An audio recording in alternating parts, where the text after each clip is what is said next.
The Rise of Mandhathu, Lanka's Forgotten Genius, Chapter 8, The Ties That Bind. The quiet that followed Mandhathu's triumph over the shattered orb was deceptive. Though he had withstood the test of the flawed power and earned Ravana's admiration, the questions left behind still lingered. He had glimpsed what lay beyond brute strength, something more profound, something ancient. But the silence didn't last. A mysterious traveler, cloaked in dust-colored robes and bearing an aura of old-world knowledge, arrived at the gates of Ravana's palace. His name was Viramitra, a name not spoken for decades. A scholar once thought lost to the wandering winds of exile. He requested no audience with Ravana. Instead, he asked only for Mandhathu.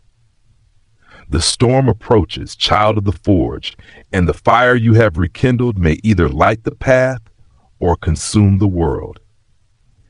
Guided by Viramitra's cryptic hints, Mandhathu returned to the hidden chamber beneath the forge, now no longer just a workshop, but a sanctum of secrets. With each night he spent there, the orb pulsed more intensely, as if reacting to his understanding. Then came the vision. A spectral figure, tall, regal, and aglow with energy that seemed older than Lanka itself, appeared within the orb's light. His voice was not heard but felt, pressing into Mandhathu's very soul. "O Seeker, know this. You are not its master, only its vessel. This power is not for conquest, but for equilibrium. If taken by one who desires dominion, it will twist the very soul of Lanka." The image faded, leaving Mandhathu breathless. The orb wasn't just a tool, it was a test, a beacon, or a curse. Ravana, ever watchful, had sensed the shift in Mandhathu's demeanor. The proud king, who once praised him as the greatest craftsman in Lanka, now watched him with veiled suspicion. The palace halls grew heavy with tension, and the once warm glint in Ravana's eyes had dulled. He summoned Mandhathu under the guise of counsel.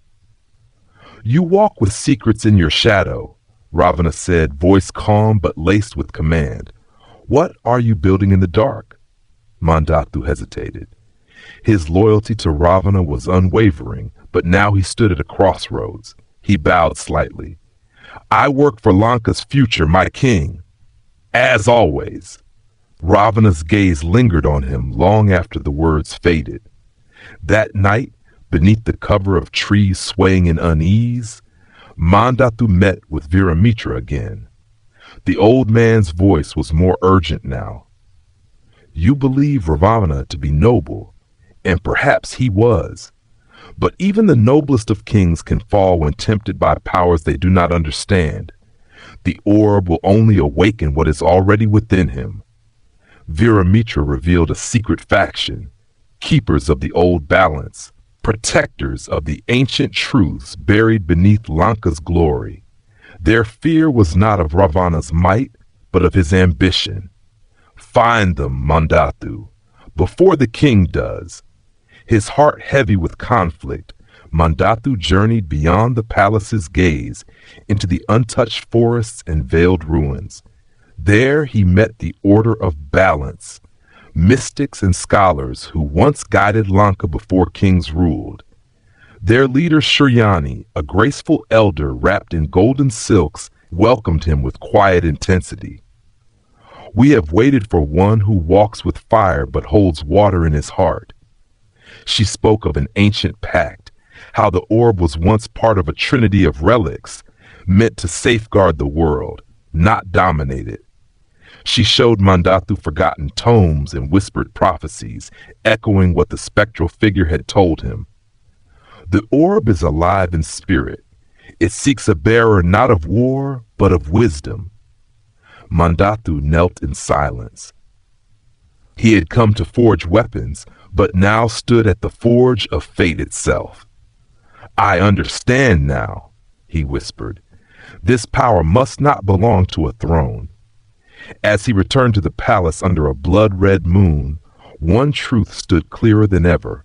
He had to walk a dangerous line between loyalty and legacy, between devotion to a king and responsibility to a forgotten truth. To be continued.